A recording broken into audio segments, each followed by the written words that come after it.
ঈদ আসে, ঈদ যায়, কোরবানি যায়, আকিকা যায়, বিয়ের অনুষ্ঠান যায়, কত বড় বড় মুরগির রান আমরা খাই, কত মিষ্টি পোলাও খাই। ওরা কি খেয়ে বেঁচে আছে যে দেখবেন, ওর আব্বা নাই, সড়ক দুর্ঘটনায় মারা গেছে, বাপ মা নাই, চাচা বাচ্চাটাকে দিয়ে আসছে এতিমখানায়, আছে না নাই? ওরে আদর করার কেউ নাই।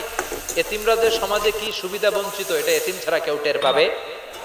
আপনি সুযোগ হলে যাবেন, কিছু টাকা দিয়ে আসবেন, মাথায় হাত বুলিয়ে দিবেন, আপনার ঘরটারে জান্নাতি ঘর বানায় দিবে কে? জন্য আপনার প্রথম কর্মসূচি ফাআম্মাল ইয়াতীমা ফালা তাকহার। ও নবী, খবরদার, কখনো কোনোদিন এতিমের সাথে খারাপ আচরণ করবেন না।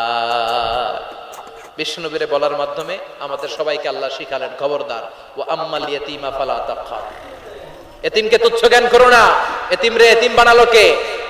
তোমার বাবা মাকে বাঁচিয়ে রাখলো কে?